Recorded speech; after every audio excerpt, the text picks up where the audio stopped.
Bismillahirrahmanirrahim. Bismillahirrahmanirrahim. Assalamualaikum warahmatullahi wabarakatuh. Alhamdulillah hamdan katsiran thayyiban mubarakan fi kama yuhibbu rabbuna wa yarda, wassalatu wassalamu ala nabiyyina Muhammadin wa ala alihi wa sahbihi wa man sara ala nahjihi bi ihsanin ila yaumil wa ba'd. Hadirin yang Allah muliakan, ibu-ibu sekalian dan jamaah dan siapapun yang ikut hadir pada kesempatan kali ini di kajian muslimah, namun yang muslim pun boleh ikut mendengar tentu saja.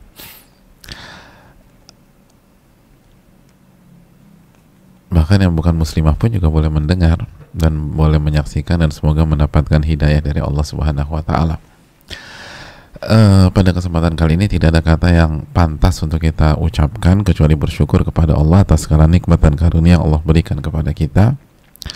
Sebagaimana salawat dan salam semoga senantiasa tercurahkan kepada junjungan kita Nabi kita Muhammadin alaihi salatu wassalam, beserta para keluarga, para sahabat, dan orang-orang yang istiqomah berjalan di bawah naungan sunnah beliau sampai hari kiamat kelak. Hadirin yang Allah muliakan, ibu-ibu dan jamaah sekalian, setiap wanita ingin menjadi yang terbaik. Bukan hanya menjadi baik, tapi ingin jadi yang terbaik. Di sebuah acara, wanita ingin tampil menjadi sosok yang paling cantik di acara atau event tersebut. Wanita tuh ingin pakai baju yang paling bagus di antara seluruh undangan-undangan yang ada. Wanita tuh punya hasrat ingin pakai aksesoris yang paling indah dibanding seluruh para hadirat atau orang-orang yang hadir. Itu tabiat yang ada dalam diri seorang wanita, dan begitu juga dengan laki-laki dengan komunitas mereka. Nah, kalau itu yang terjadi dalam urusan-urusan dunia, lalu bagaimana dengan urusan akhirat? Kalau itu penilaian manusia, lalu bagaimana dengan penilaian Allah Subhanahu wa Ta'ala dan Rasulnya Sallallahu Alaihi Wasallam? Tentu saja penilaian Allah dan Rasulnya lebih utama, lebih layak, dan lebih berhak untuk kita kejar. Kenapa? Karena kalau semua jamaah kita atau semua teman-teman kita mengatakan kita orang baik, maka tidak ada arti apapun jika kita dicap buruk oleh Allah Subhanahu wa Ta'ala. Mau semua orang bilang kita baik, mau semua orang bilang kita hangat, mau semua orang bilang kita humble, kita dewasa, kita ramah, tapi kalau Allah Subhanahu wa Ta'ala menyatakan kita bukan wanita yang baik, kita wanita yang durhaka, apa artinya pujian dari seluruh manusia tersebut? Nabi SAW bersabda, annal ummata law ijtama'at ala an yanfa'uka bi syai' lan yanfa'uka illa bi syai'in qad kataballahu lak. Apabila seluruh manusia bersepakat, bersekutu, berkoalisi untuk mensupport kita, untuk memberikan manfaat bagi kita, tidak akan berhasil kecuali apa yang Allah takdirkan untuk kita. Wa in ijtama'at ala an yadurruka bi syai'. Dan apabila mereka bersekutu, mereka bersepakat untuk memudaratkan kita, menjatuhkan kita, memberikan keburukan kepada kita, lan yadurruka illa bi syai'in qad kataballahu 'alaik. Tidak akan berhasil kecuali apa yang Allah takdirkan kepada Anda. Au kama qala, dan ini adalah penggalan hadits Abdullah bin Abbas yang dikeluarkan oleh Al-Imam Tirmidzi. Jadi titel baik, titel hangat, titel cantik, titel anggun yang diberikan oleh manusia kepada kita, titel stylish, ini ummahat kok stylish banget ya kalau ke kajian, udah syar'i, enak dilihat. Tapi kalau itu hanya sekedar pujian dari manusia, apa artinya buat kita? Atau Allah mengatakan tidak akan memberikan manfaat kecuali apa yang Allah takdirkan kepada dia. Nggak akan. Mau semua orang puji kita, nggak akan bermanfaat. Yang bermanfaat adalah apa yang Allah puji. Dan oleh karena itu hadirin sekalian, ketika kita punya ambisi menjadi yang terbaik, sekali lagi kita nggak bicara yang baik ya, yang terbaik, maka ada sebuah hadis yang harus menjadi menu kita pada saat kita ngaji, pada saat kita belajar, pada saat kita berbenah diri. Dan hadis itu dikeluarkan oleh Imam Al-Baihaqi dalam sunannya. Dan hadis ini disahihkan oleh para ulama, diantaranya Imam Al-Albani dalam Sahihah. Hadis ini dari Abi Udzainah As-Sadafi, dari Abi Udzainah As-Sadafi, Abi Hamzah Dzal Ya Nun dan Ta marbutah, Udzainah As-Sadafi. Anna Rasulullah sallallahu alaihi wasallam, bahwa Rasulullah sallallahu alaihi wasallam bersabda, khairun nisaikum al-wadud al-walud al-muwatiyatul muwasiyatu idza taqainallaha. Nah itu tuh wanita terbaik di antara kalian, khairun nisaikum, sebaik-baik wanita kalian, sebaik-baik wanita di tengah-tengah kalian. Ini udah the bestnya wanita, udah yang terbaik. Siapa mereka? Mari kita catat sifat-sifatnya. Yang pertama al-wadud, al-wadud. Yang kedua yang pertama al-wadud ya, al-wadud. Yang kedua al-walud. Yang ketiga al-muwatiyah, al-muwatiyatu, al-muwatiyatu. Yang keempat al-muwasiyatu, al-wadud, al-walud, al-muwatiyatu, dan al-muwasiyatu.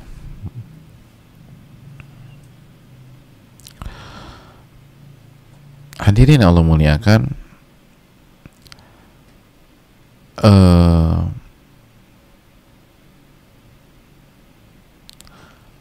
itu orang atau itu wanita-wanita yang terbaik. Idza taqainallah, jika yang memiliki sifat-sifat di atas itu bertakwa kepada Allah Subhanahu wa taala, merekalah wanita yang terbaik.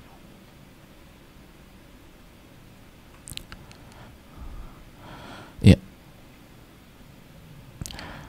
kita berhentikan sampai penggalan di sini. Hadisnya masih ada kelanjutannya. Nanti kita lanjutkan. Kita berhenti dulu sampai di sini. Hadirin Allah muliakan,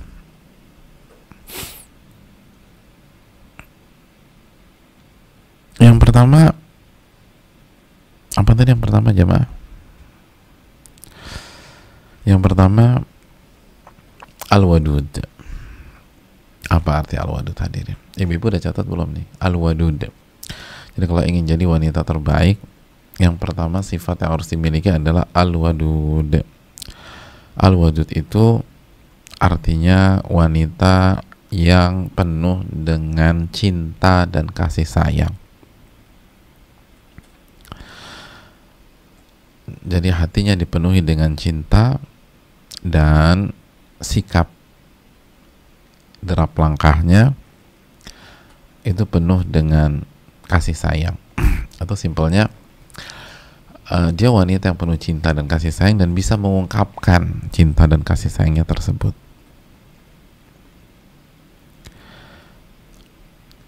Sekali lagi catat baik-baik, ini wanita terbaik loh. Sifatnya pertama, hatinya penuh dengan cinta, penuh dengan kasih sayang, dan dia bisa mengungkapkan dengan kata-kata, bisa mengungkapkan dengan sikap, dengan gestur, dengan cara bicara. Lalu kata para ulama, wa ahaqqun nasi bidzalika zauj, dan pihak atau sosok yang paling berhak mendapatkan cintanya wanita tersebut adalah suaminya.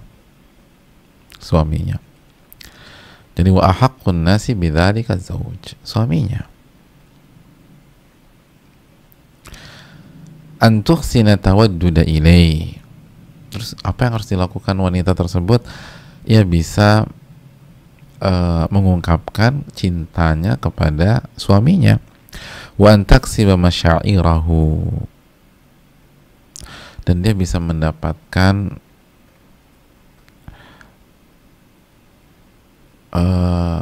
hati dari suaminya tersebut.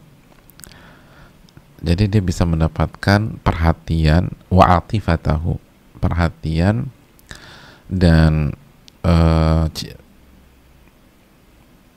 kasih sayang dan cinta suaminya bi kalimatihal latifah. Kok bisa dapat perhatian suaminya, dapat kasih sayang suaminya? Karena kalimat-kalimatnya yang lembut, kata para ulama. Wa alfadhihal adzaba, dan artikulasi kata, pemilihan kalimat dan lafaz yang indah yang dia pilih. Wa husni tawaddudiha lahu fi muamalatiha lahu wa fi madhariha wa hayatiha. Lalu sikapnya kepada suaminya dalam berinteraksi dan penampilan, gestur itu benar-benar ditujukan kepada suaminya. Diulang ya, ini bukan kata saya hanya menjelaskan ucapan dari para ulama seperti Asy-Syaikh Abdul Razak bin Abdul Muhsin Al-Abbad. Jadi kata beliau dan mereka, para ulama kita rahimahullah, yaitu wanita yang apa? Yang penuh dengan cinta kasih, penyayang banget nih wanita. Dan dia bisa mengungkapkan cintanya, kasih sayangnya kepada siapa? Kepada semuanya. Tetapi yang terpenting, yang paling berhak dapetin itu adalah suaminya.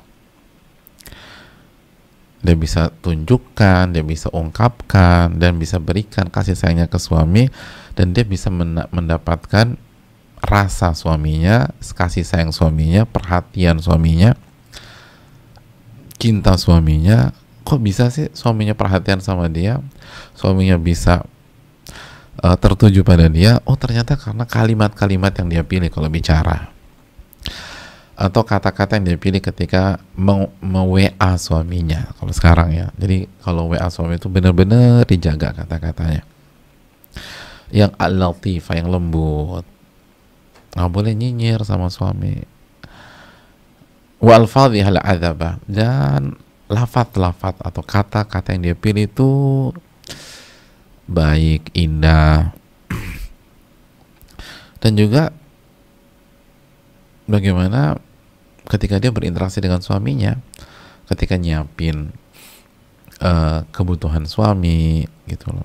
Suaminya mau pergi kantor atau mau pergi kerja atau mau aktivitas, semua disiapkan oleh wanita tersebut atau istrinya itu. Lalu cara nyiapinnya juga enak gitu loh. Nyiapin sarapan juga oke. Pokoknya semua dia tumpahkan kepada suaminya. Dan gak lupa wa fi madhariha wa hayatiha, juga dia perlihatkan dari penampilan, madhar, penampilan, wa hayah, jadi bentuk, jadi tubuhnya dia jaga. Mandi gitu loh ibu-ibu, jangan gak mandi 3 hari di rumah, bisa aku gak kemana-mana. Ya itu kan suami ada di rumah. Terus jangan pakai daster terus. Walaupun memang favorit banget, dan kalau ibu pakai itu ibu bisa tidur nyenyak senyenyak-nyenyaknya karena udah nyaman, udah cocok di tubuh karena dari tahun 70-an. Jadi bener-bener best friend forever lah, sama BFF lah sama tuh daster. Tapi kan nggak enak dilihat sama suami gitu loh. Jadi sekali lagi ibu sekalian, penampilan tuh penting gitu. Jadi kalau mau jadi wanita terbaik tuh penampilan di rumah dijaga. Makan tuh dijaga gitu loh, makan dijaga. Olahraga juga penting, hayah, olahraga tuh penting, dirawat itu tubuh gitu loh. Jadi semuanya tuh dijaga. Itu wanita terbaik. Lisan, sikap, penampilan. Nah, ibu-ibu bermain di 3 itu. Lisan ibu-ibu ngadepin suami, jangan ngebully suami, jangan nyindir suami, jangan nyinggung suami, cari bahasa-bahasa yang luar biasa, bahasa-bahasa indah yang menunjukkan rasa sayang kita kepada suami. Ini masih berkaitan dengan rasa sayang ya, rasa cinta ya. Jadi pilih kata-kata, kalimat-kalimat yang benar-benar suami tuh yakin bahwa kita tuh sangat mencintai dia. Lalu taksibu masyairah, kita curi perasaannya gitu loh. Kita dapatkan perasaan, perhatiannya, dan atifah. Itu tugas wanita, tugas istri maksud saya. Dan sikapnya, cara bangunin suami kalau tidur gitu loh, bangunin suami ketika qiyamul lail atau di waktu subuh, itu harus ada seninya ibu sekalian.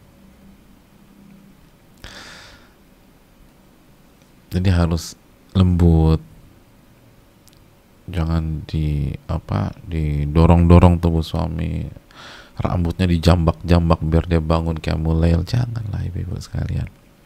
Disiram pakai air panas, ya Allah, udah disiram air panas lagi, abisan Ustadz nggak bangun-bangun.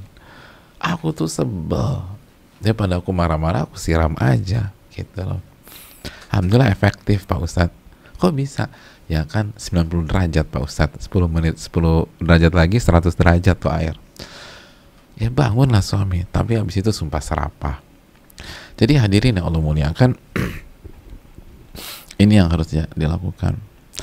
Suami mau pergi, kaos kaki suami dicek, sepatu suami itu disemir kalau misalnya itu kulit, kalau nggak dicuci gitu loh.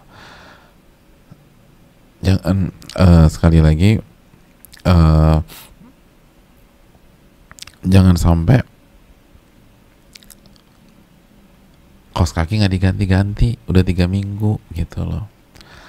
Jangan sampai sepatu nggak kinclong padahal dia punya istri, jadi dijaga gitu. Pakaian jangan sampai kusut ketika keluar, disetrikain, dipakaikan gitu. Pokoknya diservis lah suami kalau mau jadi yang terbaik.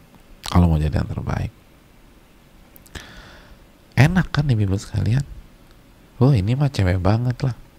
Jadi kalau ibu-ibu gagal nih keterlaluan sebenarnya. Bayangkan jadi wanita terbaik, ibu-ibu nggak harus tes TOEFL. Coba kalau ada tes TOEFL, kan repot. Ini tinggal sayangin suami, terus kalimatnya yang diperindah, diperhalus, terus ada kontak kan, harus ada touchy-nya, disentuh suaminya, dibelai suaminya, dipijitin suaminya, gitu loh, diusap, dielus, gitu loh jamaah sekalian. Begitu. Jadi semua dilakukan. Suami pulang larut malam dipijitin, gitu loh. Tawarin mau pakai minyak atau nggak pakai, gitu jamaah sekalian. Gitu loh. Dan nggak usah nunggu gitu loh, kita inisiatif. Jangan tunggu diminta. Kita ini berinteraksi dengan Allah Subhanahu Wa Taala. Jangan tunggu diminta. Dan suami pulang ditungguin gitu. Kecuali kalau beliau minta, tolong pokoknya kamu tidur aja, aku akan pulang malam karena kita banyak PR besok, udah tidur. Tapi kalau nggak ada request seperti itu, coba tungguin. Kalau nggak bisa standby dari awal, ya udah pakai strategi tidur dulu, baru begitu beliau pulang kita sudah standby. Gitu ya. Gitu loh. WA-nya yang bagus gitu loh.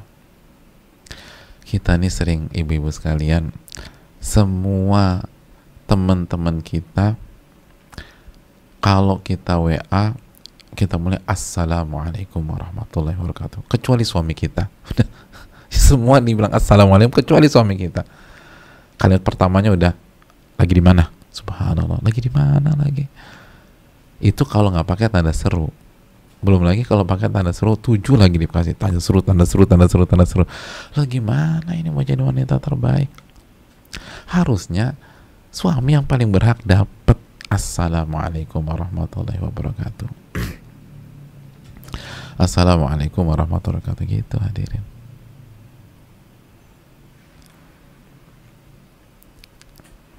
Dan pertanyaan, kalau suami belum pulang lot malam, pertanyaan setelah assalamualaikum, kalimat keduanya jangan ada di mana, mau dibuatin apa ketika pulang, gitu. Itu tuh kita harus tahu. Ini sebagian istri lagi di mana, atau kok nggak pulang-pulang. Ya emang suami kita bang toyib apa? Kadang saya juga agak bingung. Jangan pakai mazhabnya bang toyib, jamaah sekalian. Jadi pasti capek deh mau request sesuatu nggak, gitu. Jadi jangan kenapa nggak pulang-pulang, tanda tanyanya 4, tanda serunya 5, nggak bagus itu. Tunjukkan kasih sayang, kan. Kalau misalnya kan gini, harusnya orang yang sayang tuh kalau terpisah itu akan menimbulkan rasa apa?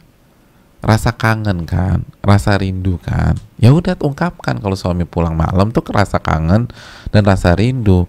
Kenapa rasa marah yang keluar? Kenapa pertanyaan-pertanyaan tajam yang keluar? Enggak, rasa kangen, rasa rindu, gitulah jemaah. Ya, itu yang dilakukan nih ibu sekalian. Jadi sebaik-baik wanita itu apa? Al-wadud, yang penuh rasa cinta, penuh rasa sayang, dan dia bisa ungkapin gitu loh. Dia bisa ungkapkan. Itu penting. Itu yang harus ditanamkan. Ada ungkapan rasa kasih sayang kita ke suami kita. Kalimat harus diatur, sikap harus bagus, dan penampilan harus menyenangkan. Itu tuh istri solehah dan istri terbaik. Penampilan harus menyenangkan. Jelas ini jamaah sekalian. Kita lanjutkan. Fatawaddudu yakunu bil kalam, wa yakunu bil hay'ah, wa yakunu bil madhar, wa yakunu bil amali, wa yakunu bil khuluq. Catat kesimpulannya nih, kita ikat nih. Jadi untuk mendapatkan gelar al-wadud gitu ya, al-wadud, maka yang harus dimaksimalkan bagi ibu-ibu dan wanita, yang pertama kalam, cara bicara, kalimat yang dipilih harus kalimat dan kata-kata yang menunjukkan rasa cinta dan kasih sayang. Intonasi, volume suara gitu loh, volume suara. Oke, itu yang pertama. Kalam, ucapan, kalimat, dan pembicaraan. Jangan marah-marah sama suami, jangan ngebentak, jangan suara tinggi, jangan nyindir, jangan nyinyir, dan seterusnya. Yang kedua, wa yakunu bil hay'ah,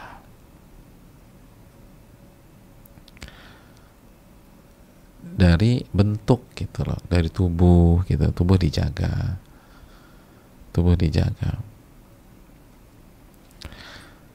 Gitu jemaah sekalian. Apalagi kalau kita tahu suami kita suka dengan bagian tubuh kita yang tertentu, itu dijaga. Misalnya suamiku tuh suka banget sama bentuk jempol kakiku loh, itu dijaga jempol kakinya misalnya gitu loh. Pokoknya nyenengin suami lah, itu dijaga bentuk tubuhnya. Wa yakunu bil madhar, dari penampilan penampilannya juga dijaga, penampilan di rumah, ketika keluar rumah juga, apa yang membuat suami senang selama tidak menyelisih syariat, lakukan itu.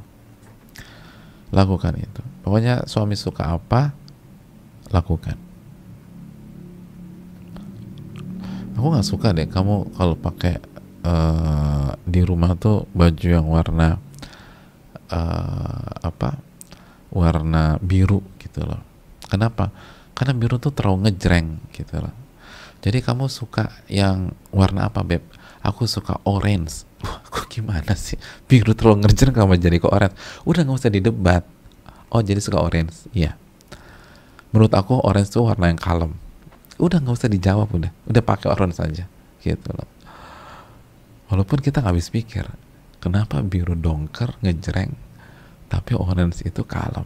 Ya udahlah, yang penting suami bahagia, insya Allah kita diridhoi oleh Allah Subhanahu Wa Taala. Kadang-kadang kenapa sih masa orange, harusnya kalau biru hitam dong, Beb. Udah nggak usah, udah suka-suka suami deh, madhar gitu loh, madhar. Jadi penampilan harus menunjukkan rasa cinta kita kepada suami kita. Terus wa yakunu bil amal, dan juga terlihat dari amal perbuatan gitu loh, kinerjanya sebagai istri, tugas-tugasnya gitu ya, tugas kita jadi istri, nyiapin ini, nyiapin itu dan sebagainya. Wa yakunu bil khuluq, dan terlihat dari akhlak, dari akhlak yang mulia, menunjukkan rasa cinta dan kasih sayang. Jelas ini hadirin sekalian?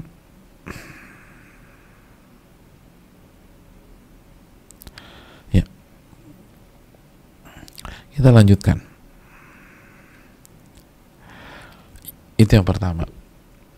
Ingat, bagi yang merasa, aduh kayaknya aku bisa nih masuk jadi istri yang terbaik, aku tuh kayaknya ada bakat-bakat kayak gitu, dipertahankan, diasah lebih maksimal lagi gitu loh. Kalau bagi ibu-ibu yang merasa, aduh kok semuanya nggak ada di aku ya, udah kalimat aku kasar sama suami, tajam lagi, suka ngetawain, suka nyindir, suka nyinyir, terus juga penampilan juga suka-suka aku gitu loh. Justru aku tuntut suamiku terima aku apa adanya gitu loh. Kan kamu udah bilang dulu terima aku apa adanya, ya udah terima aja lah kayak begini. Terus malas-malasan juga kinerja sebagai istri. Nah, nggak ada kata terlambat, insya Allah. Minta pertolongan sama Allah, lalu berubah insya Allah. Dan disitulah pentingnya belajar, pentingnya nuntut ilmu, biar ada perubahan. Jangan pernah berkecil hati, jangan pernah minder, jangan pernah putus asa. Mari kita berubah. Fungsi belajar itu memperbaiki. Fungsi belajar itu yang awalnya tidak soleh jadi soleh. Jadi itu yang perlu kita camkan bersama-sama. Pokoknya optimis terus, minta pertolongan sama Allah, tawakal kepada Allah, udah bismillah kita coba. Memang susah, yang biasanya suara tinggi terus agak kasar atau suka nyindir jadi halus banget, terus dijaga jangan sampai buat suami tersinggung. Itu butuh pengorbanan, itu bukan 1-2 hari tuh, tapi insya Allah kalau kita jujur, Allah akan wujudkan cita-cita kita gitu kan. Masih ingat hadis dalam Riyadhus Shalihin, intas dukillah yasduka, jika Anda jujur sama Allah, Allah akan wujudkan cita-cita Anda. Yang berikutnya jamaah sekalian, al-walud. Nah, sifat seperti apakah al-walud ini? Al-walud, mari kita baca. Kathiratul injab. Walud itu subur dan banyak melahirkan. Jadi punya banyak anak. Wahya sifatun hamidatun fil mar'ah. Dan ini sifat yang positif dan terpuji bagi wanita. Wahya min khairin nisa. Dan ini menjadikan wanita menjadi sebaik-baik wanita. Dan hampir semua pihak mengakui itu gitu loh. Makanya bahkan seringkali di beberapa komunitas atau di beberapa pihak seringkali kurang objektif juga dan kurang adil juga ke wanita. Begitu begitu ada masalah yang langsung disalahkan wanitanya, belum tentu juga. Bisa jadi pihak suami yang bermasalah. Peluang seperti itu tetap ada. Tapi intinya bahwa ini adalah sifat yang bagus bagi wanita atau kelebihan yang positif bagi wanita. Tapi belum selesai keterangan ulama. Mari kita simak keterangan Syekh Abdul Razak bin Abdul Muhsin Al-Abbad hafizahullah. Wa idza kanatil mar'atu mubtalatan bi'illatin aw maradin fahadha amrun la yadurruha. Dan apabila seorang wanita diuji dengan penyakit atau dengan kendala, mungkin dengan impotensi gitu loh, maka ini tidak la yadurruha, ini nggak mengganggu dia kok. Ini tidak membuat peluangnya menjadi wanita terbaik itu hilang atau sirna. Masya Allah para ulama ya. Jadi nggak usah minder nih yang belum punya anak atau yang tidak punya anak dan hampir dipastikan nggak akan punya anak. Jangan minder, jangan sedih. Kalau seorang wanita diuji dengan sakit atau ada kendala sehingga dia tidak bisa melahirkan, atau ada yang belum punya anak tapi rahimnya udah diangkat, la yadurruha, itu tidak mengganggu dia, li'annahu laysa amran qassarat fihi aw sa'at hiya fil ikhlali bihi. Karena kalau faktornya ini, itu bukan karena kelalaian si wanita itu, bukan karena kelalaian dan bukan disengaja untuk tidak mau punya anak. Fala yuhasibuhallahu ala dhalik, maka Allah tidak akan menghisapnya pada hari kiamat. Allah nggak akan menghisap. Wala yadurruha dhalik, dan tidak akan merugikan dan mengganggu dia. Wala yatanafa dhalika ma'salahiha, dan tidak menghilangkan atau mengurangi kesolehan dan kebaikan wanita itu. Jadi tidak akan mengganggu dan menghilangkan atau mengurangi kualitas kesolehan wanita tersebut. Adapun in kanat hiya waludan walakinnaha tamna'ul aulada wa taqta'ul injaba wa tas'a fi qat'ihi fahadha fihi dararun 'alaiha. Adapun apabila dia adalah wanita yang Allah berikan kesuburan, jadi dia adalah wanita yang Allah berikan kesuburan, tapi dianya yang tidak mau anak-anak, dia cegah, dia nggak mau hamil, bahkan dia putus itu kelahiran dan dia berusaha menggugurkan atau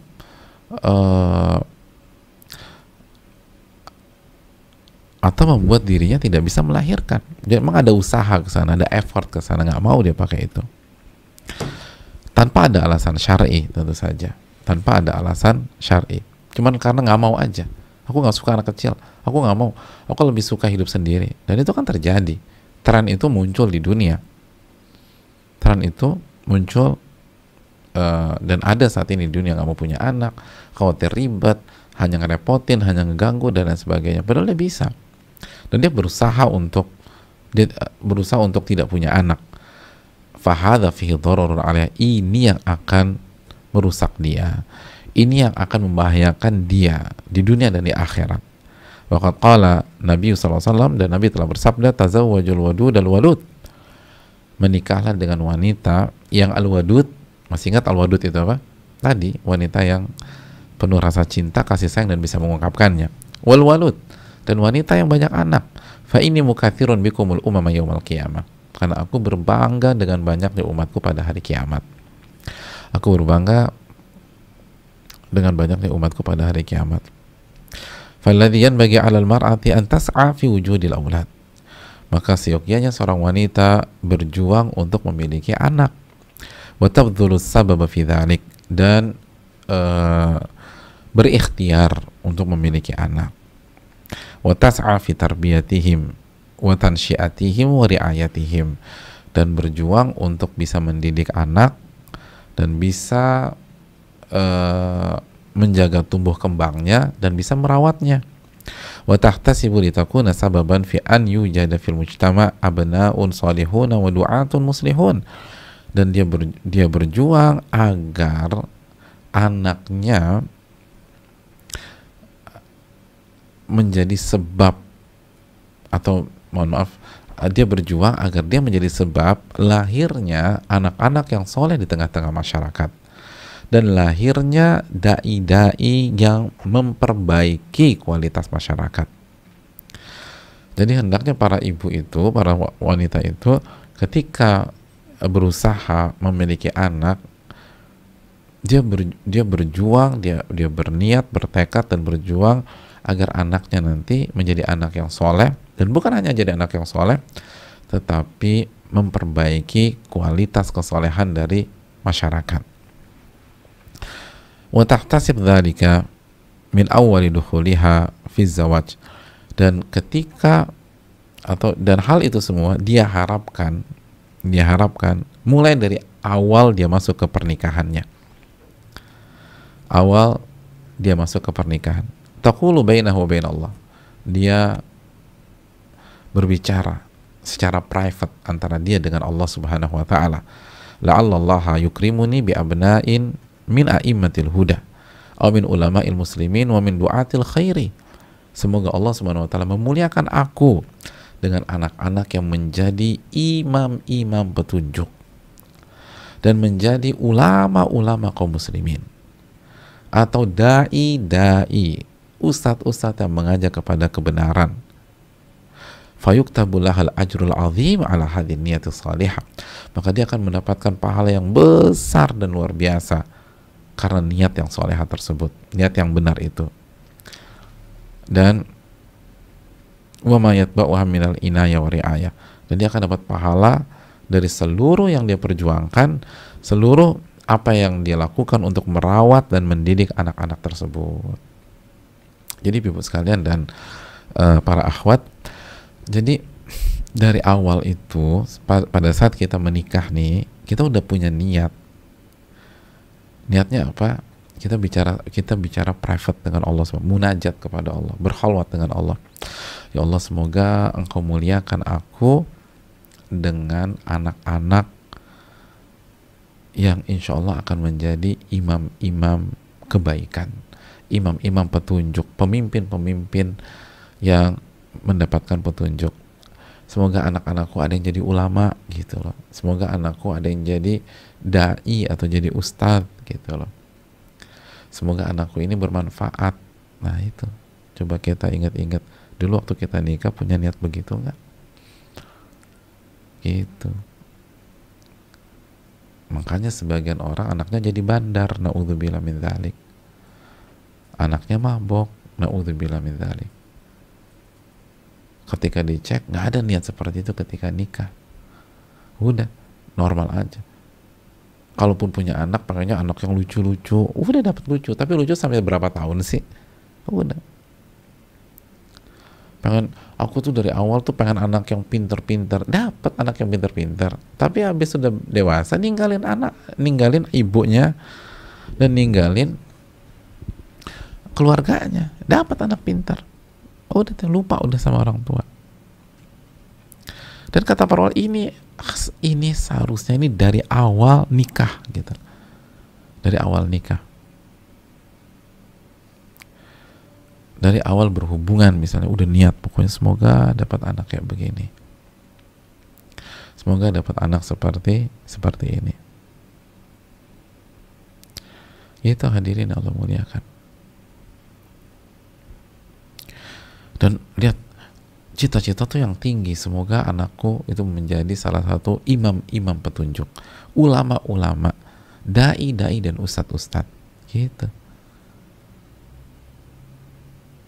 Jadi jangan niat itu rendah.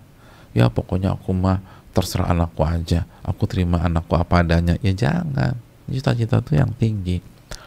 Innallaha yuhibbul ma'aliyal umur.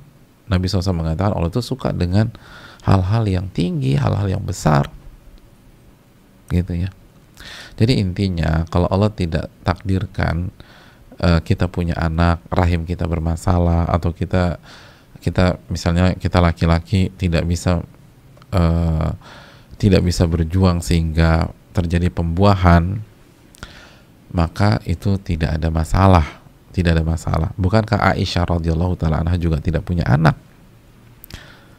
Dan bukankah istri-istri Nabi SAW selain Khadijah juga tidak punya anak dari Nabi Shallallahu Alaihi Wasallam?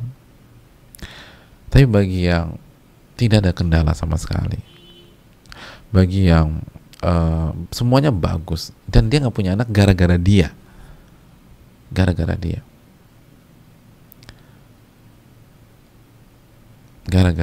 nggak mau. Beda kalau bukan karena kita, bisa jadi kita bagus, pasangan kita nggak bagus, atau kita bagus dan pasangan kita nggak ada masalah, pasangan kita nggak ada masalah, tapi nggak cocok aja gitu loh. Akhirnya kan ada macam-macam ya teori ya, dan saya nggak mau bicara panjang lebar kan ini bukan fak dan ekspertis saya, tapi intinya bisa jadi dua couple itu suami istri nggak ada masalah, tapi begitu prosesnya ada kendala, itu sangat mungkin terjadi. Kali itu nggak ada masalah. Yang ada masalah faktor yang membuat dia nggak punya anak gara-gara perbuatannya sendiri. Dia nggak mau, dia berusaha, dan lain sebagainya. Itu yang memupus kesempatan dia menjadi wanita terbaik, bahkan wanita baik bisa jadi. Gitu. Karena Nabi bangga banget nih. Bayangkan Nabi katakan, karena aku berbangga dengan banyaknya umatku pada hari kiamat. Aku senang loh kalau umatku banyak. Masa kita nggak ingin buat Nabi bangga, jamaah? Mau buat Nabi bangga pakai apa lagi gitu lah. Kalau kita pikir-pikir, pakai tahajud, ya aduh, tahajud kita pas-pasan. Pakai bacaan Quran, aduh, baca Quran kita masih salah-salah. Ya udah, dari anak deh. Tapi fight bener-bener. Dan itu tadi jangan hanya berusaha punya anak aja. Tadi kata para ulama berusaha mendidik, mengawal tumbuh kembangnya, merawat mereka, dan seterusnya. Wallahu ta'ala alam bisawab. Ya. Dan kita berharap kita punya andil dalam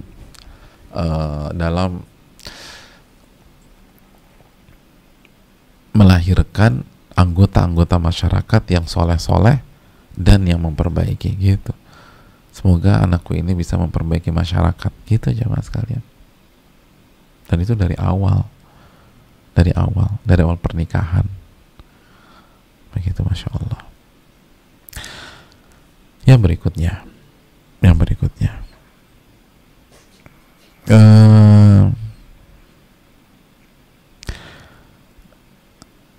Al-Mu'atiyah.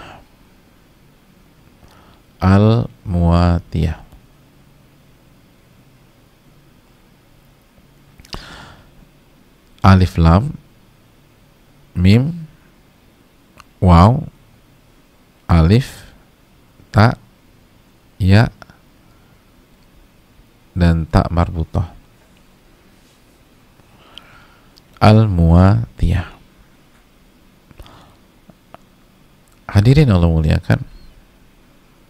Jadi alif lam mim waw alif ta ya dan ta marbutah. Bisa dilihat di layar. Jadi setelah khairun nisaikum alwadud al-mu'atiyah, itu al-mu'atiyah dan al-muwasiyah.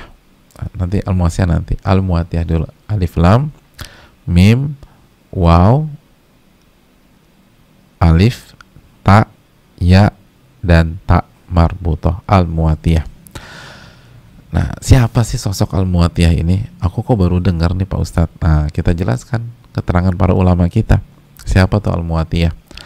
Al-Mu'atiyah adalah wanita yang tidak kasar, laisat faddah wala ghalidhah, gitu. Yang lisan dan sikapnya tidak kasar, yang lisan dan sikapnya tidak keras. Nah itu. Jadi wanita yang sikap dan lisannya tidak kasar, tidak keras.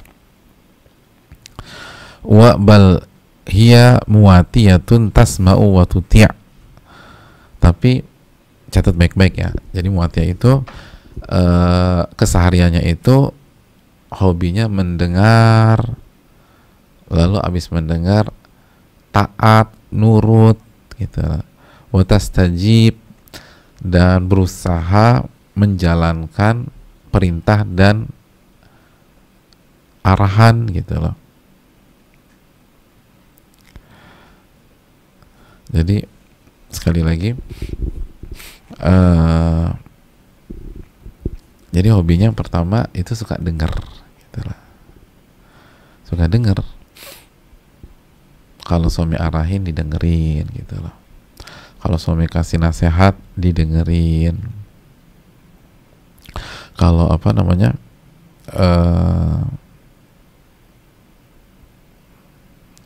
suami cerita tuh didengerin, suami cerita. Pokoknya suami bicara tuh didengerin sama dia, didengerin aja gitu loh. Jadi hadirin Allah muliakan, hobinya tuh ngedengerin. Kalau ngobrol atau cerita jadi pendengar yang baik. Kalau itu arahan, itu perintah, itu nasihat, didengarkan dengan seksama. Hadirin Allah muliakan,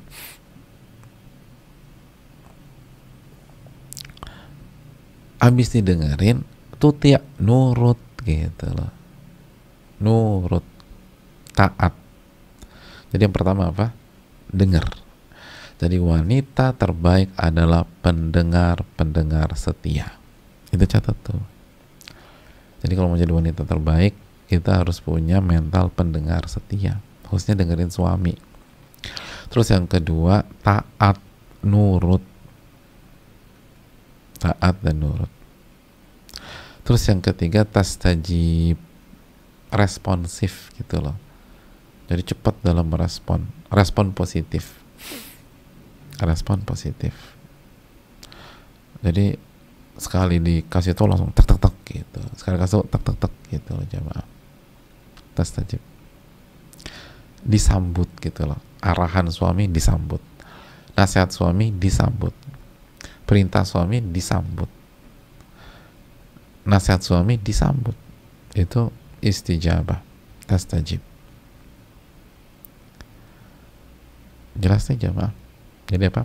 Jadi pendengar yang baik, nurut dan taat, dan menyambut gitu loh. Itu wanita-wanita terbaik tuh begitu. Walaupun dia lebih cerdas daripada suaminya, walaupun mungkin dia lebih kaya daripada suaminya, walaupun tes IQ-nya lebih tinggi daripada suaminya, enggak, dia tetap pokoknya suami bilang dengar dia. Dan dia nggak bilang, aku mah udah tahu itu dari 17 tahun yang lalu mas. Loh, lalu suaminya baru dengar kajian tentang itu kemarin gitu loh. Dia baru dengar kajian tentang itu kemarin. Tahu nggak, kemarin tuh aku dengar ustadz bla bla bla. Oh ya, aku pikir ada apa mas, aku mau udah denger di daurah remaja 17 tahun yang lalu. Ya Allah, suaminya diam aja, sedih suaminya tuh. Ngomong dijawab gitu. Kemarin aku ikut kajian ternyata gini-gini. Ya Allah mas, kamu baru tahu itu, kemana aja dari dulu gitu. Nyebelin gak sih kalau istri bilang begitu? Jadi pokoknya dijawab segala macam. Jadi pendengar setia. Oh iya ya, oh masya Allah. Dan walaupun mungkin kita udah tahu, tetap aja apa responnya tuh kayak baru tahu gitu loh kalau suami ngomong. Masih ingat ucapan Atha bin Abi Robah? Atha tuh kalau ketemu anak muda, pernah ketemu anak muda cerita aja tentang sebuah hal, tentang urusan atau masalah agama, atau tuh oh begitu ya, masya Allah, jazakallah khairan, memperlihatkan gestur dan mimik orang yang mendapatkan ilmu baru. Begitu anak mudanya pergi, kata Atta apa? Aku sudah tahu yang dia sampaikan sebelum dia lahir. Allahu Akbar. Sebelum dia lahir, saya udah tahu itu. Tapi itulah adab, itulah akhlak. Oh, Masya Allah. Oh, ternyata gitu ya. Ya, Masya Allah, Masya Allah. Tahu nggak, tadi tuh khutbah Jumat, ternyata khotibnya bilang, ternyata menuntut ilmu itu wajib loh. Yang kita udah ngaji udah 4 tahun yang lalu. Oh, wajib ya? Iya, wajib. Aku baru tahu gitu. Aku pikir yang wajib cuma sholat 5 waktu sama puasa Ramadan. Ini aku baru tahu nih menuntut ilmu wajib. Oh, Masya Allah ya. Berarti kita harus menuntut ilmu ya, Beb ya? Iya nih. Oh, makasih banyak yang udah kasih nasihat ke aku. Gitu, jamaah. Jadi itu muatiyah itu pendengar yang baik. Lalu itu taat deh, dibilangin AA, dibilangin BB, dibilangin CC. Udah jangan ngejawab deh. Dan direspon yang positif, direspon. Responsifnya bagus. Tastajib. Positif. Pokoknya ini cepat dan cepat tak gitu. Kalau bisa, apalagi kalau kita sudah nikah udah lama ya, itu nggak perlu ada instruksi lagi. Kita udah saling tahu.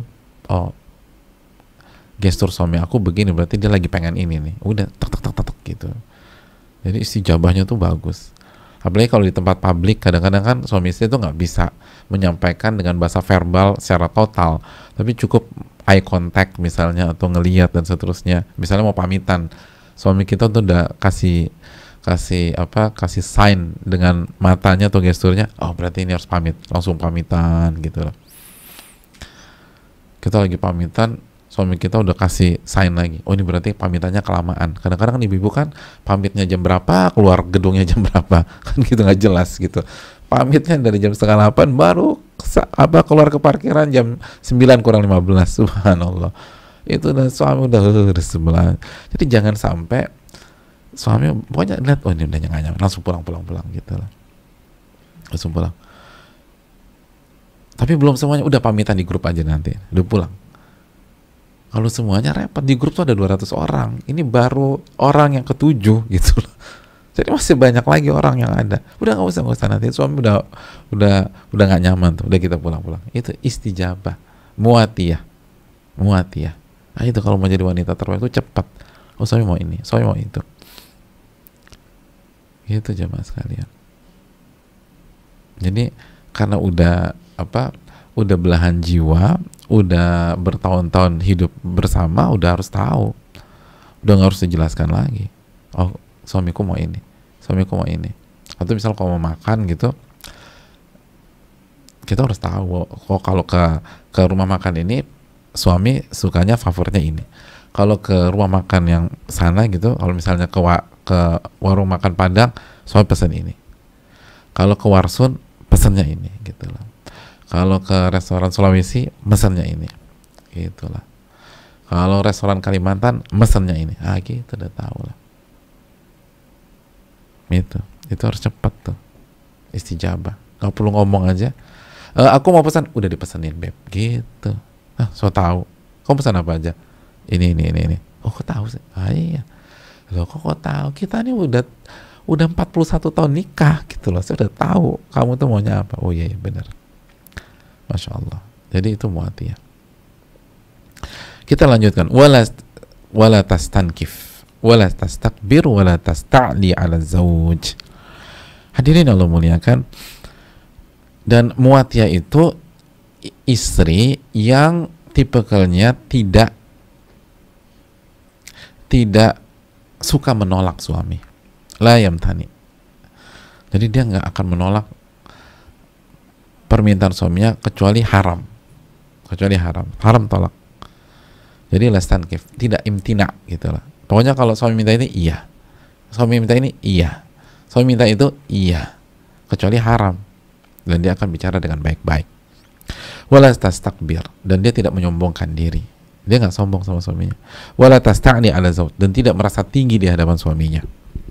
Jadi dia nggak merasa bosi, dia nggak jadi madam depan suaminya, dia nggak merasa saya yang berkuasa, atau saya yang gajinya paling tinggi kalau dua-duanya sama-sama berpenghasilan, omset saya lebih banyak daripada omset dia kalau dua-duanya berbisnis. Enggak.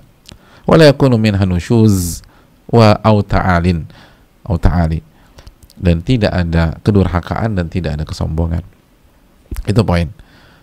Jadi hobinya 3 dan alerginya 3 gitu kalau bahasa kita. Hobinya apa? Suka dengar, suka nurut, taat, dan merespon cepet gitu. Alergi apa? Dia alergi untuk menolak suami. Dia nggak akan nolak. Dan khususnya hubungan intim, jangan pernah menolak hubungan intim. Dan malaikat melaknat itu secara khusus dosa besar, penekanan masa ini. Dan dia nggak akan nolak, nggak berani nolak suami. Dia takut suaminya murka, lalu sholatnya nggak diangkat dia ada kepada Allah Subhanahu Wa Taala. Sebagaimana sabda Nabi SAW bahwa sholat tidak melewati telinga seseorang, diantaranya apa? Wanita yang suaminya marah kepada dia, karena diantaranya dia tolak. Jadi muwatiyah itu anti mengatakan tidak kepada suami kecuali itu haram. Dia nggak mau mengatakan tidak atau jangan segala macam, enggak, kecuali itu haram. Selama itu nggak haram, iya udah, iya dan iya. Secara umum demikian.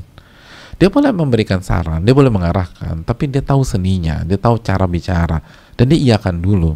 Oke. Tapi baru boleh kasih masukan, enggak. Alangkah lebih indah lagi kalau begini, tapi itu bola di tangan kamu pemimpin aku mah tinggal ikut aja. Kamu bilang eksekusi, aku eksekusi. Tapi benar nggak sih kalau kita pertimbangkan opsi lain? Kan enak kalau ngomong demikian ya. Pokoknya beb, kamu bilang aku suruh terjun, aku terjun dah, gitu loh.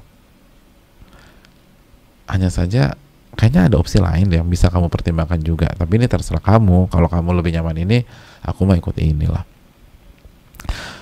Jadi bahasa-bahasa seperti itu yang digunakan. Itu jadi dia alergi mengatakan tidak pada suaminya, lalu dia alergi menyombongkan diri di hadapan suaminya. Lalu yang ketiga, dia tidak meninggikan diri. Walaupun mungkin gelarnya lebih tinggi. Suaminya S1, dia profesor misalnya, atau dia S3 atau dia S2, tetap aja, saya istri, saya nggak boleh meninggikan diri. Apalagi nggak punya bargain position, apalagi nggak punya posisi tawar, ya masa dia tinggalkan diri di hadapan suami?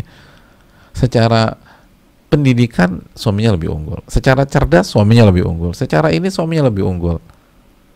Apa alasan dia melakukan hal tersebut? Dia punya semuanya aja, suaminya di bawah, itu aja. Kalau dia ingin jadi wanita terbaik, dia nggak boleh pakai cara seperti itu. Itu yang perlu kita camkan bersama-sama. Al-muatiyah, jelas ya. Hobinya apa? 3, pendengar sejati, pendengar setia, nurut, dan responsibel. Responnya oke. Terus dia alergi mengatakan tidak, sombong, dan meninggikan diri. Yang berikutnya al-muwasiyah. Coba kita lihat lagi di layar al-muwasiyah. Alif lam mim waw alif sin ya dan ta marbutah. Al-muwasiyah. Siapakah al-muwasiyah ini? Al-muwasiyah itu jamaah sekalian adalah wanita yang hobinya membantu suaminya dalam kebaikan. Hobinya ngebantu suami. Tuwasi zaujaha wa taqifu ila janbi. Jadi dia senang membantu suaminya dan selalu berusaha berdiri di sisi suaminya, di samping suaminya, khususnya dalam masalah, dalam ujian dan seterusnya. Orang-orang pada ninggalin suaminya, dia akan katakan, aku berdiri di sampingmu, gitu. Aku berdiri di sampingmu, kamu nggak usah khawatir, aku selalu ada di sisimu, gitu. Bi'idnillahi ta'ala. Gitu. Istri itu begitu. Semua mengucap suaminya, aku berdiri di hadapan suamiku. Suaminya bangkrut, nggak ada duit segala macam, dia tetap berdiri di hadapan, atau dia tetap berdiri di samping suaminya. Tapi aku udah nggak punya uang, atau kamu di rumah mamamu aja dulu ya, karena aku nggak punya apa-apa nih. Enggak, kita hadapi bareng-bareng. Kita hadapi bareng-bareng. Itu al-muasiyah. Wa takunu aunan lahu 'alal khair. Dia senantiasa berusaha ngebantu suaminya di atas kebaikan dan ketaatan kepada Allah. Suaminya dihadapkan transaksi haram, semua nge-push suaminya untuk sign, untuk tanda tangan, untuk mengiyakan. Goyah suaminya. Karena ini bukan 6 digit, bukan 7 digit, bukan 8 digit lagi, ini 9 digit, mungkin 10 digit. Goyang suaminya.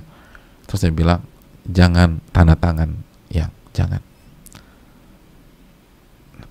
Nanti gimana? Tenang aja, ada Allah gitu. Makanya kan dulu kan istri-istri dulu, para ulama-ulama kita kan ketika suaminya berangkat beraktivitas, mereka lepas suaminya, dan mereka lepas suaminya bekerja atau beraktivitas, dan salah satu riwayat mengatakan, mereka katakan bahwa berangkatlah suamiku, kami sabar dengan perihnya himpitan dunia, tapi kami tidak akan sabar dengan pedihnya siksa pada hari kiamat. Jangan bawa harta kecuali yang halal ke rumah, walaupun kecil, walaupun 1 rupiah, walaupun 2 rupiah. Jangan bawa yang haram ke sini, kasih yang halal aja. Suami kan mantap gitu loh. Oh iya, tenang, istri saya nggak ada isu berarti, walaupun sedikit, yang penting halal. Itu istri zaman bahala tuh begitu. Jadi nggak nuntut apa-apa, tuntutannya cuma tolong kasih yang halal, tolong kasih yang halal. Insya Allah kita sabar dengan yang sedikit, kita sabar dengan perihnya rasa lapar, kita sabar dengan perihnya mungkin sakit mah karena terlambat makan, nggak ada uang. Tapi kita nggak akan sabar dengan perihnya api neraka, perihnya dibakar di jahanam. Tolong jangan buat kita seperti itu. Oleh karena itu, jamaah sekalian Allah muliakan, dia akan berdiri di samping suaminya agar suaminya di atas kebenaran, di atas ketaatan, dan nggak goyah. Dan dia ngebantu suaminya bahagia. Lihat, ini penting, catat, wa alama fihi sa'ada wal falah. Dan dia mensupport suaminya agar mendapatkan kebahagiaan dan keberuntungan. Jadi dia nggak egois, dia nggak berpikir dirinya sendiri. Dia akan berpikir, apa yang membuat suami saya senang ya? Apa yang membuat suami saya bahagia? Apa yang membuat suami saya itu merasakan kenyamanan? Dan dia akan berikan itu. Dia akan bantu suaminya untuk bahagia. Dia akan bantu suaminya untuk mendapatkan ketenangan, kesenangan, kenyamanan. Walaupun dia harus mengorbankan dirinya sendiri. Walaupun dia harus tahan egonya. Dia harus korbankan ambisinya, tapi demi suaminya. Itu al-muwasiyah. Dia nggak egois, dia nggak kekanak-kanakan, dia nggak hobi nuntut hak, bahkan dia tanggalkan haknya demi suaminya, biar suaminya nggak pusing mikirin dia, biar suaminya nggak ada beban, biar suaminya bisa fokus ke yang lebih besar dan seterusnya. Dia nggak mau waktu suaminya habis cuma buat ngurusin dia aja. Dia ingin memberikan sesuatu buat suaminya biar suaminya lebih maslahat, lebih manfaat, dan lain sebagainya. Itu al-muwasiyah. Apa yang membuat suami saya bahagia, saya akan support. Apa yang membuat suami saya senang, saya akan dukung. Tapi ngorbanin kamu loh mbak, nggak masalah. Semoga Allah tolong. Itu al-muwasiyah. Itu wanita-wanita terbaik. Dan wanita nggak mungkin nggak ditolong sama Allah, tuh nggak mungkin. Wanita-wanita seperti ini nggak mungkin nggak ditolong sama Allah. Itu pasti ditolong oleh Allah, pasti dikasih keberkahan, pasti dikasih pahala besar. Jadi dia hobi menolong suaminya. Apa yang bisa saya lakukan, apa yang saya bisa korbankan, apa yang saya bisa perjuangkan untuk kebahagiaan suami saya dan kenyamanan suami saya dan seterusnya. Dan Allah nggak akan zalim kok. Alam semesta ini punya Allah, ada yang punya. Ketika Allah lihat kita berkorban, Allah akan berikan. Kan wasbir, sabarlah. Fa innallaha la yudhi'u ajral muhsinin. Allah nggak akan sia-siakan ganjaran orang-orang yang berbuat baik, kan begitu. Jadi Allah pasti akan ganti. Tapi begitulah wanita terbaik. Wanita terbaik tidak berpikir hak, tapi berpikir kewajiban. Dan bukan hanya sebatas kewajiban dia berpikir apa yang bisa membuat suaminya bahagia, apa yang bisa membuat suaminya bahagia, dan dia yakin Allah pasti akan mengganti. Allah berfirman sekali lagi dalam surat Hud ayat 115, wasbir fa innallaha la yudhi'u ajral muhsinin, dan bersabarlah, maka Allah tidak akan menyia-nyiakan ganjaran orang-orang yang berbuat baik. Lalu ditutup dengan sebuah penutupan yang sangat indah, idza taqainallah, jika wanita itu bertakwa kepada Allah. Jika wanita tersebut bertakwa kepada Allah, artinya apa? Artinya sifat-sifat di atas, al-wadud, al-walud, al-muwatiyah, al-muwasiyah, tidak akan bermanfaat, tidak akan mengangkat derajat seorang wanita jika orientasinya hanya dunia, jika orientasinya hanya cinta kepada suami sebatas cinta wanita kepada laki-laki.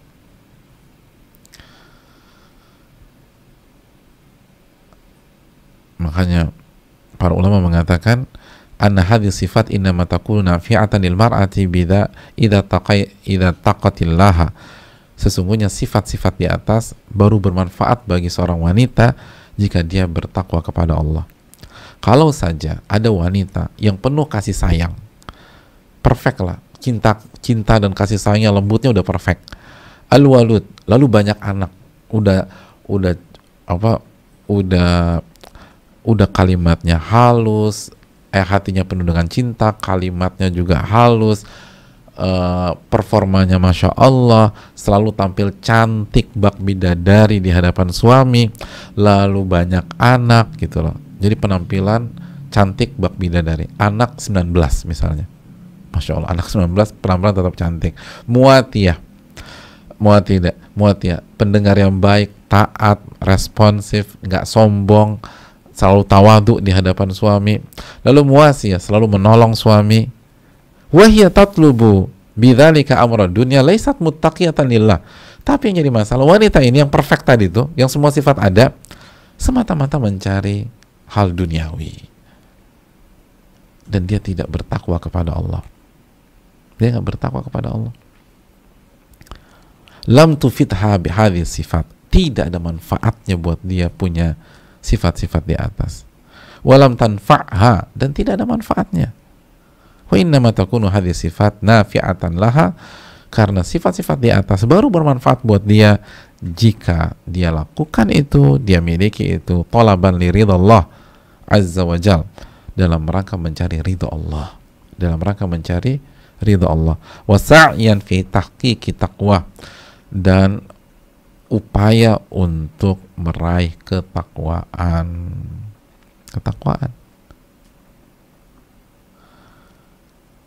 Jadi mencari ridha Allah dan berusaha bertakwa. Nah, wanita bertakwa bukan hanya begini aja, dia akan jaga sholat, dia akan jaga tauhidnya, dan dia tidak mau melakukan kesyirikan, dia jaga busananya di luar rumah, dia jaga zikirnya, dia berusaha bertakwa kepada Allah. Jadi sifat-sifat di atas tidak ada manfaatnya jika hanya sebatas cinta wanita ke laki-laki, hanya untuk mendapatkan dunia, gak ada manfaatnya. Harus lahir dari ketakwaan, mencari ridha Allah, mencari ridha Allah subhanahu wa ta'ala, baru dia akan mendapatkan apa yang dia cita-citakan, wanita terbaik di sisi Allah subhanahu wa ta'ala. Begitu hadirin. Jadi hubungan rumah tangga itu bukan sebatas hablum minan nas. Kita itu lakukan semuanya taqarruban, mendekatkan diri kepada Allah, mencari ridha Allah, dan untuk mewujudkan ketakwaan kita. Dan ini tentang kita dengan Allah. Sekali lagi, ini tentang kita dengan Allah. Makanya wanita terbaik itu nggak peduli direspon positif atau negatif oleh suaminya. Dia udah lakukan semuanya, tapi suaminya tetap dingin, tetap kaku, tetap nggak romantis, tetap aja dia main di level tersebut. Karena sekali lagi, ini tentang dia dengan Allah. Tujuannya adalah mencari ridho Allah, bukan mencari ridho suami semata. Betul, dia mencari ridho suami karena Allah ridho kepada dia jika suaminya ridho kepada dia. Unzuri aina anti minhu, lihatlah bagaimana suamimu menyikapimu, atau lihatlah suamimu dalam menilaimu, karena suamimu surga atau nerakamu. Tapi hanya sebatas cinta wanita ke laki-laki, tidak.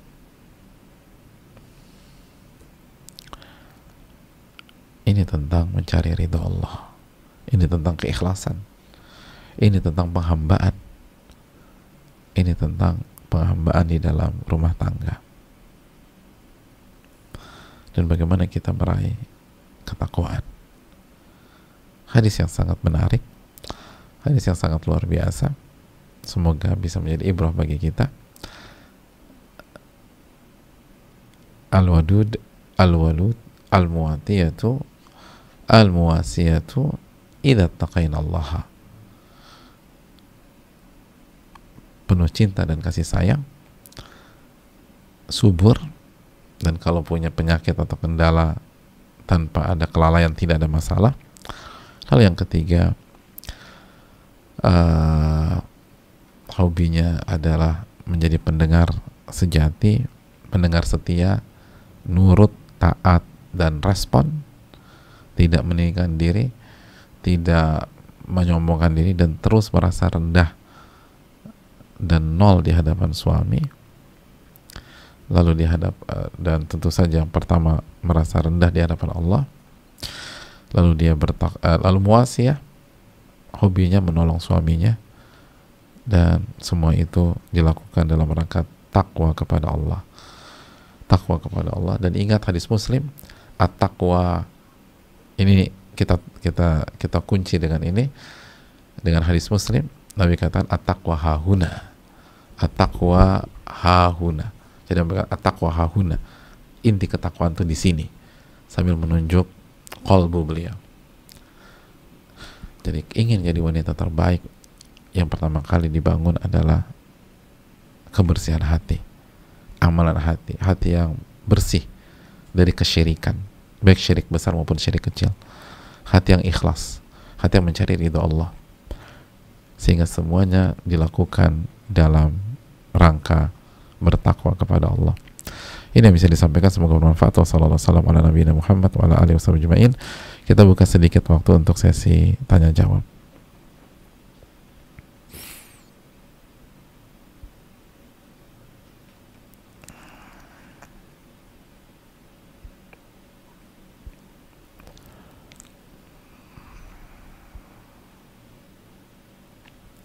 Assalamualaikum. Waalaikumsalam. Afwan, ana ada pertanyaan. Apakah boleh ana masih sering ingat kesalahan suami ana setahun yang lalu? Suami pernah mencoba selingkuh. Ana masih sakit kalau mengingatnya, karena kalau pada saat itu ana tidak marah, suami malah mau meneruskan hubungan yang serius dengan wanita itu. Ya, terima kasih atas pertanyaannya. Hadirin Allah muliakan, tujuan kita itu, atau perintah Allah kepada kita, bukan mengingat kesalahan-kesalahan orang. Perintah Allah kepada kita adalah memperbanyak zikrullah, mengingat Allah, bukan mengingat kesalahan orang, bukan mengingat kesalahan suami, bukan mengingat kesalahan istri, bukan mengingat kesalahan pasangan, tapi mengingat keindahan nama-nama dan sifat-sifat Allah dan kita. Alladzina yadhkuruna Allaha qiyaman wa qu'udan wa ala junubihim.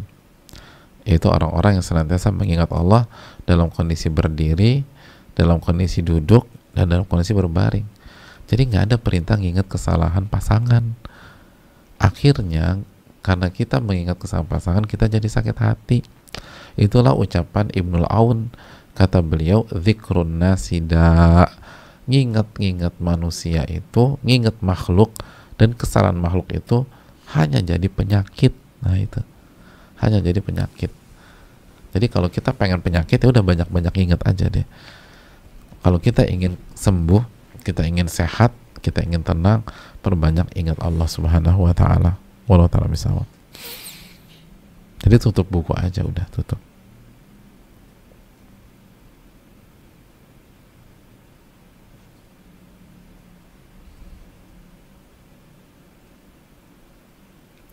Assalamualaikum warahmatullahi wabarakatuh. Mau bertanya untuk kajian nanti siang. Nanti siang. Berarti ini pertanyaan dari pagi dong ya. Luar biasa nih. Nanti siang. Saya seorang ibu rumah tangga, memiliki seorang anak. Suami saya sedang dimabuk cinta dengan perempuan lain dan sudah berlangsung selama 2 tahun. Saya hanya bisa bersabar karena bertahan untuk putra saya. Saya hanya bisa bersabar dan berdoa. Suami saya jarang pulang ke rumah kami dan lebih banyak menghabiskan waktu di rumah yang satu karena ada perempuan itu di rumah itu. Apa yang sebaiknya saya lakukan selanjutnya Pak Ustadz? Karena banyak juga rumor yang mengatakan mereka sudah nikah siri. Terima kasih atas pertanyaannya. Yang pertama, hadirin Allah muliakan, bahwa hadapi ini dengan istighfar kepada Rabbul Alamin. Coba perbaiki hubungan dengan yang mengatur seluruh episode-episode takdir kehidupan kita.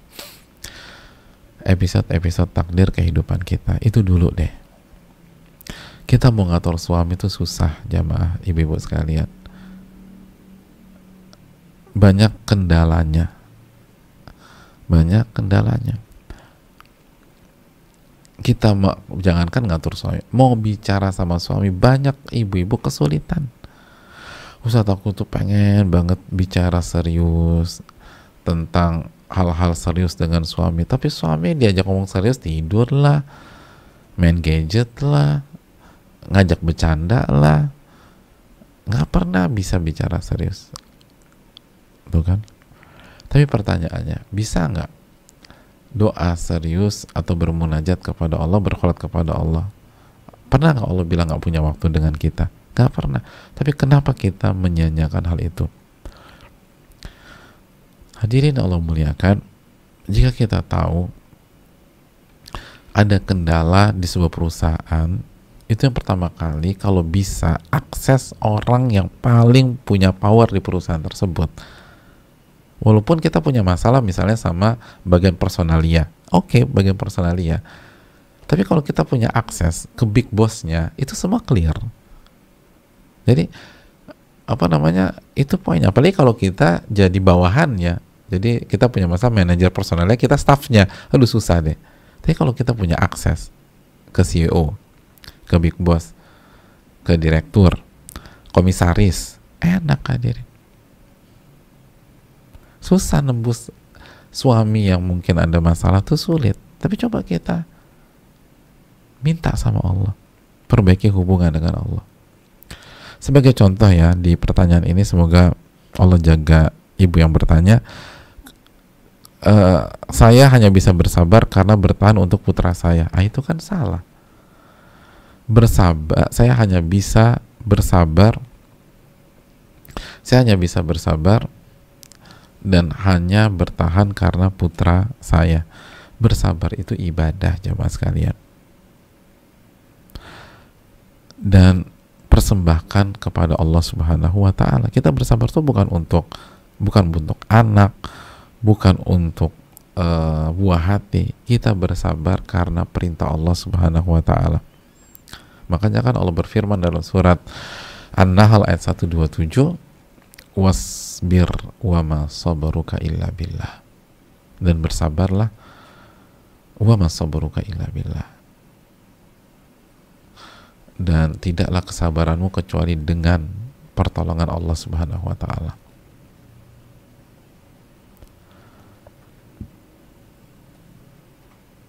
Jadi sabar itu dengan pertolongan Allah dan mencari ridha Allah. Ini bukan tentang anak, Ini tentang perintah Allah Subhanahu wa ta'ala. Oleh karena itu hadirin Allah muliakan, jangan bersabar untuk makhluk, bersabarlah mencari ridha Allah Jalla wa'ala. Jadi perbaiki hubungan kita dengan Allah. Terus yang kedua, setelah kita berusaha perbaiki hubungan kita dengan Allah, iman kita, cinta kita, jangan-jangan kita lebih cinta kepada makhluk daripada sama Allah Subhanahu wa ta'ala. Jangan, sebagaimana tadi yang tadi kita katakan, sabar itu dengan pertolongan Allah dipersembahkan kepada Allah. Lalu surat apa tadi? An-Nahl ayat 127. Ya, 127. Berikutnya jemaah sekalian, setelah kita perbaiki hubungan dengan Allah, baru coba kita bangun komunikasi dengan suami. Bangun komunikasi dengan suami dan bicara baik-baik. Dan apa saran Allah Subhanahu wa ta'ala kepada istri kalau ingin berdiskusi dengan suami yang berpotensi zolim sama dia? Tanggalkan hak kita untuk sementara waktu, mengalah dulu, sebagaimana yang Allah firmankan dalam surat An-Nisa ayat 128. Wa ini mura'atun khafat min ba'liha nusyuzan au i'rada fala junaha alaihima an yusliha bainahuma sulha wa sulhu khair. Dan bagi wanita yang khawatir suaminya itu zalim atau berpaling dari dia, maka tidak ada masalah jika mereka duduk bersama-sama berbicara dan si istri itu untuk sementara waktu melepas haknya sampai kondisi benar-benar kondusif. Kok enak banget sih Ustadz, dia yang zalim, kita yang suruh ngalah. Loh, dalam kehidupan itu yang disuruh ngalah itu yang dewasa atau yang kekanak-kanakan? Ibu-ibu punya anak, yang paling tua sama yang paling kecil berantem, nah harus ada yang ngalah. Ibu-ibu suruh ngalah yang mana? Yang paling tua atau yang paling bungsu, yang paling kecil? Kaidahnya kita minta yang paling tua ngalah. Kenapa? Karena yang lebih matang, yang lebih dewasa. Nah Allah minta istri ngalah untuk sementara waktu. Berarti ini merendahkan wanita atau mengangkat derajat wanita? Mengangkat derajat wanita. Itu tadi. Jadi itu yang perlu kita camkan. Coba bicara baik-baik dan rubah diri kita. Bisa jadi ada faktor kita kurang dalam melaksanakan tugas-tugas kita. Evaluasi diri, perbaiki. Ingat sabda Nabi SAW, tu'addunal haqqal ladzi 'alaikum wa tas'alunallaha alladzi lakum. Kalian tunaikan kewajiban kalian kepada orang tersebut dan kalian minta hak kalian kepada Allah Subhanahu wa ta'ala. Wallahu ta'ala bishawab. Kita lanjutkan.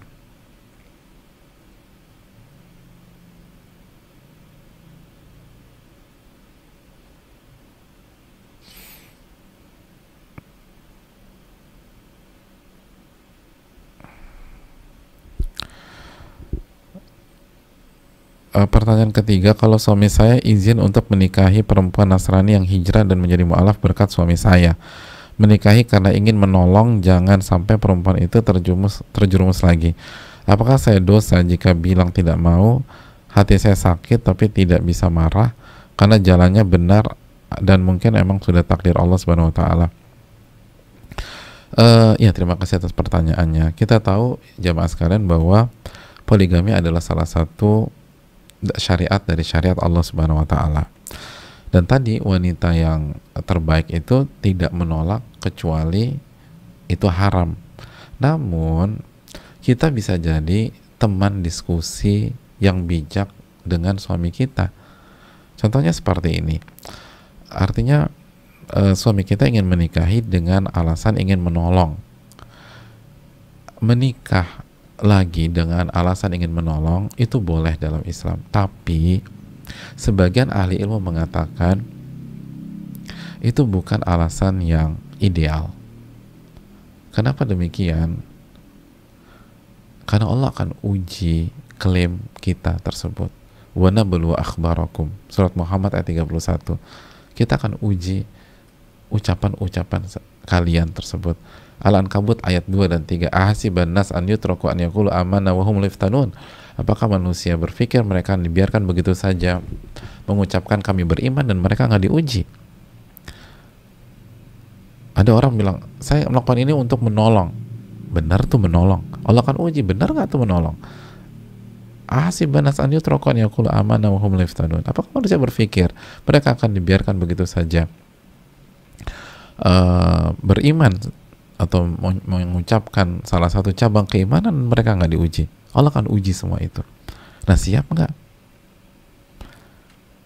Siap apa tidak? Kita tahu bahwa syarat ini tidak mudah. Syarat ini tidak mudah. Maka bagi laki-laki, jangan menggampangkan dan harus benar-benar diperhatikan seluruh kriterianya. Adapun untuk wanita tidak boleh menolak, sehingga kita mencapai sebuah keseimbangan dalam bersikap. Laki-laki tidak menggampangkan dan tidak memudah-mudahan dan harus tahu dan harus siap segala macam. Adapun wanita tidak boleh menolak. Dan ini yang perlu didudukan jalan tengahnya. Apakah benar sudah siap? Apakah semua perangkat sudah dimiliki? Apakah kita bisa memimpin 2 bahtera? Apakah benar-benar kita menolong? Siap nggak kalau Allah uji kita? Dan seterusnya. Jadi ini yang perlu dipertimbangkan. Dan jujurkah kita sama Allah Subhanahu Wa Taala? Intas dukillah yastuka, jika Anda jujur, Allah akan wujudkan cita-cita Anda. Jadi ini yang perlu dilakukan oleh istri untuk mengingatkan suaminya jika dia mengetahui hal tersebut. Semua senjata sudah siap atau belum? Semua persiapan sudah matang atau belum? Karena kalau belum matang lalu melangkah ke arah sana, itu bisa menjadi kuburan dalam rumah tangga kita. Nasallahu alaihi wasallam.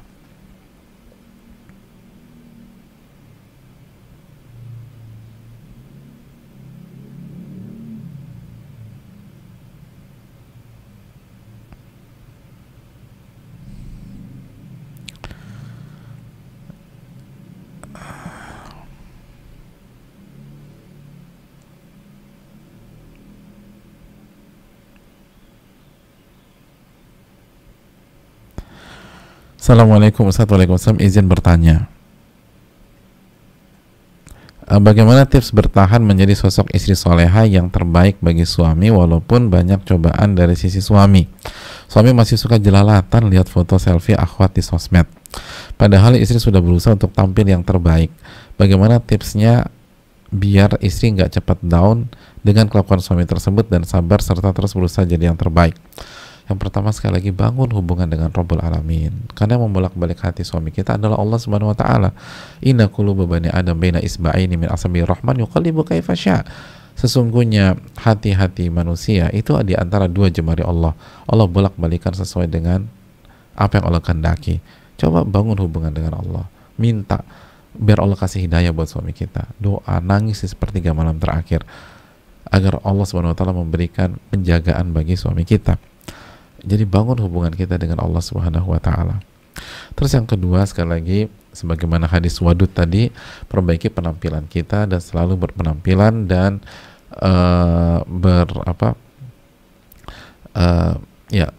menjaga tubuh dan penampilan terbaik buat suami kita. Terus yang berikutnya, suami kita kalau bisa ngaji juga, gitu loh. Kalau sudah ngaji, berarti yang harus dikuatkan adalah pengamalannya. Karena kondisi begini gak bisa kecuali dengan muraqabatullah, merasa diawasi oleh Allah Subhanahu Wa Taala. Tauhidnya harus kuat, kalau enggak sulit sekali, apalagi media seperti sekarang ini. Jadi banyak doa. Lalu jika suami belum ngaji, kenalkan dia dengan Allah Subhanahu Wa Taala dengan cara yang baik. Dan kalau sudah ngaji, maka penekanannya adalah mengamalkan ilmu yang sudah dipelajari. Wallahu taala alam bisawab.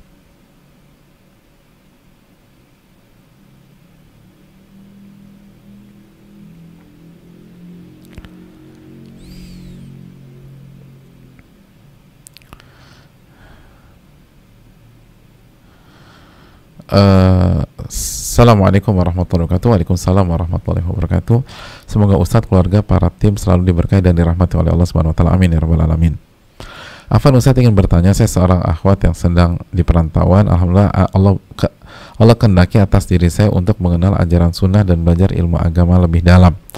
Qadarullah tahun ini belum pulang kampung karena pandemi. Dan ibu saya berkali-kali menanyakan kepulangan saya. Saya sedih Ustadz, di sini ada dua kesedihan dan kekhawatiran. Sudah pasti ingin bertemu orang tua. Yang kedua, Ustadz, lingkungan saya masih awam karena jauh, bahkan bisa dibilang asing dengan ajaran sunnah karena masih sangat kental dengan adat istiadat yang bertentangan dengan syariat. Saya baru berhijrah, lalu langkah bagaimana yang harus saya tempuh Ustadz? Saya khawatir dengan kadar keimanan saya. Syukron Ustadz dan jazakallahu khairan. Ya, terima kasih jazakallahu. Jika kembali ke pertanyaan, kendalanya adalah pandemi, maka sekarang kan tidak dilarang ya untuk melakukan safar di kondisi pandemi sekarang, asal protokolernya saja dilakukan. Protokolernya itu dipenuhi gitu loh.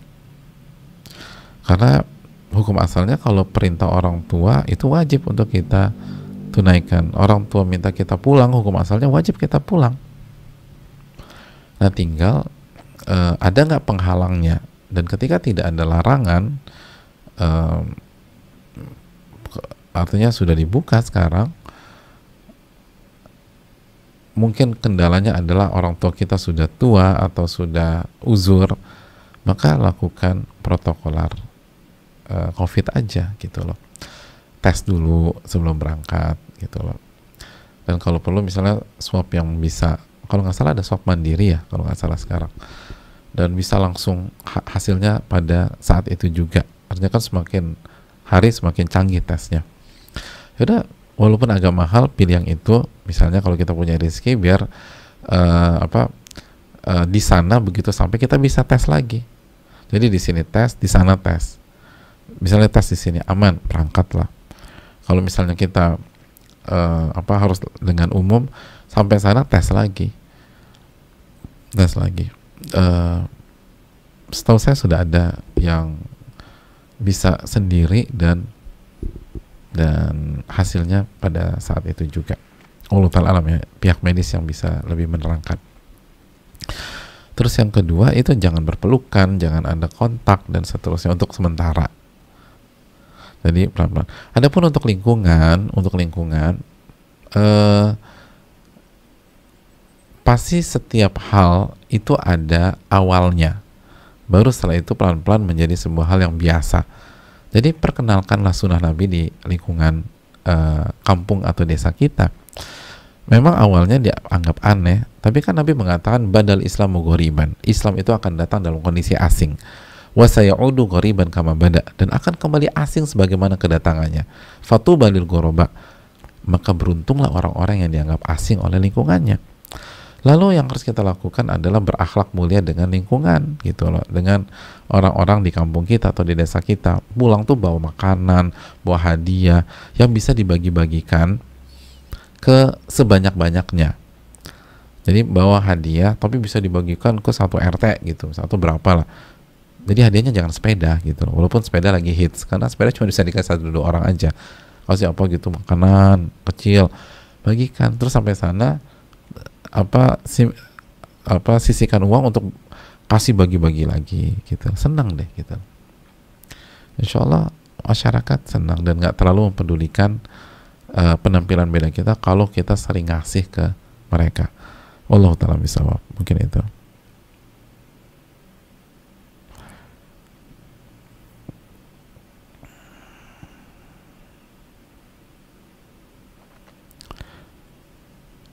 Iya. Saya rasa cukup sampai di sini. Sudah jam 2.20. Terima kasih banyak atas atensi dan perhatian jemaah sekalian.